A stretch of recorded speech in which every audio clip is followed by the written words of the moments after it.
Të dashur teleshikues të televizionit të shqiptarëve të Amerikës, fillojmë këtu me monton informative.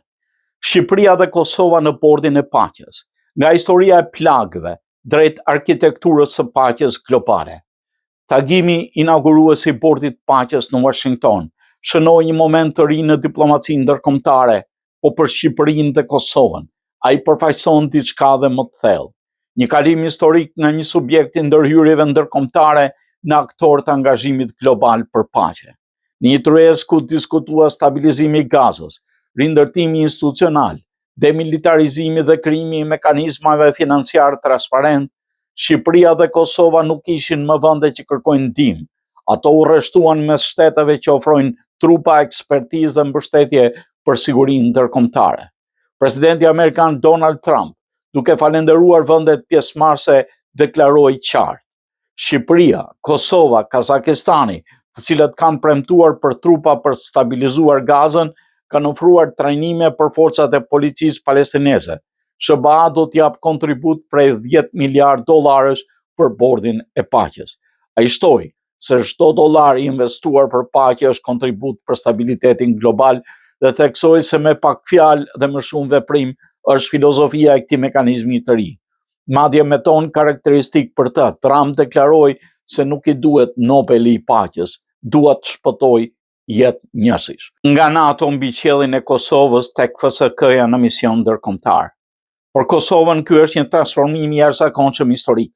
Një vend që në vitin 1999 mbështetej tek ndërhyrja e NATO-s për të mbijetuar, sot përmes forcës së sigurisë Kosovës FSK shërton kontribut konkret të një force stabilizuese në Gaza.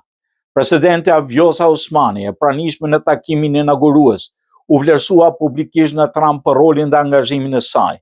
Në komunikimin e drejt për drejt mes liderëve, ajo i përgjigj presidentit amerikan me një fjali simbolike, kur ai tha se Kosova dhe Serbia duhet të telefonojnë nëse ka probleme. Do t'ju telefonojmë, tha ajo. Kjo fjali e thjesht, në formë, përçon një mesazh politik të fuqishëm.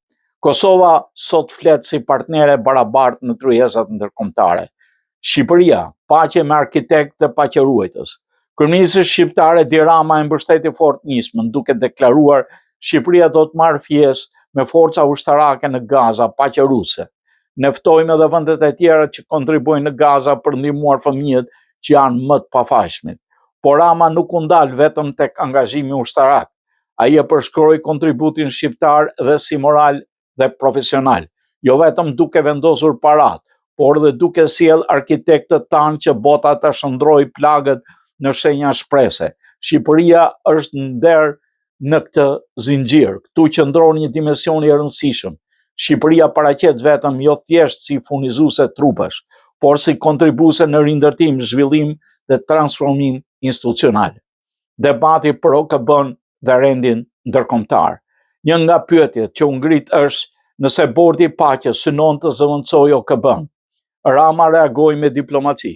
Shumë në Evropë thonë se është përpjekje për të zëvendësuar OKB-n. Por nuk më dukej se e zëvendëson, por nëse është diçka që ndihmon këtë gjigant, atëherë Zoti e bekoft bordin e paqes. Kjo deklaratë reflekton një realitet të ri. Institucionet tradicionale shumë paqe janë shpesh të ngadalta, ndërsa mekanizmat fleksibël mund të ofrojnë veprim më të shpejt operacional. Dimensioni politik dhe çështja e UÇK-s. Në të njëjtin forum Rama ngriti me të drejtë çështjen e gjykimit të ish liderëve të UÇK-s, duke u drejtuar Trumpit me një apel të drejtë për drejtë, e duke përmendur edhe ish prokurorin Jack Smith, që ishte edhe prokurori i Trumpit para sa të fitonte zgjedhjet. Le të bëjmë diçka përpara se gjërat të bëhen më keq, shtoi ai. Ai shtoi se disa duhet të jenë të trupëruar për procesin në Hag, duke përmendur se vetëm pak muaj qëndrojnë mes një burri që qëndrojnë ndaj një pastrimi etnik dhe një vendimi që mund të jetë shkatrimtar për të gjithë ata. Kjo ndërhyrje dhe ndërthurje mes misionit global të paqes dhe çështjeve kombëtare e vendos diplomacinë shqiptare në një terren delikat. Si të kontribuosh në arkitekturën globale të sigurisë, duke ruajtur njëkohësisht narrativën kombëtare të luftës çlirimtare në Kosovë. Rindërtimi i Gazës dhe vizioni strategjik. Ish kryeministri britanik Tony Blair, pjesë e drejtimit të bordit, theksoi se Gaza ka qenë drejtuar nga korrupsioni dhe se plani I ri synon një qeverisje përfshirëse. Muslimanët, të krishterët dhe hebrejt ta ndjejnë qeverinë kraj jush dhe jo kundër jush. Plani I Gazës është presa e vetme. Kjo filozofi përputhet me narrativën shqiptare të bashkëjetesës fetare dhe tolerancës, një kapital diplomatik që Tirana e Prishtina mund ta përdorin në lindjen e mesme. Kontributi konkret ushtarak. General Majori Amerikan Jeffers konfirmoi se 5 vendet e para që ofrojnë trupa janë Shqipëria, Kosova, Azerbajxhani, Kazakistani dhe Maroku.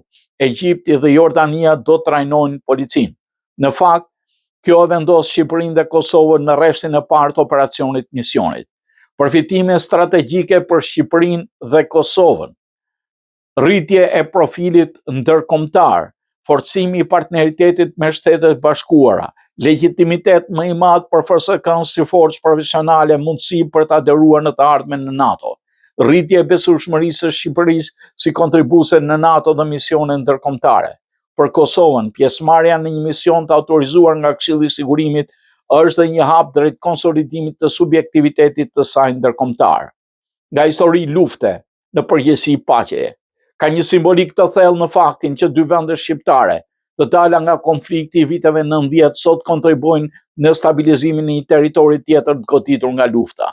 Nga qielli I Kosovës ku fluturojnë avionët e NATO-s tek uniformat e FSK-s që mund të dislokohen në Rafah, ky është një cikël historik që mbyllet. Shqipëria dhe Kosova nuk janë më vetëm kujtesë ndërhyrjes humanitare, ato po bëhen pjesë e arkitekturës së re të sigurisë ndërkombëtare. Në fund, pjesëmarrja në bordin e paqes është më shumë se një akt politik. Është një deklaratë identitare. Shqiptarët nuk kërkojnë vetëm drejtësi për historinë e tyre. Ata ofrojnë kontribut për të ardhmen e përbashkët njerëzimit, sepse paqja nuk është vetëm mungesë e luftës, është transformimi I përvojës së dhimbjes në përgjegjësi për njerëzimin, për botën. Të dashur teleshikues të televizionit të shqiptarëve të Amerikës, ne I dham këtu fund memës son informative.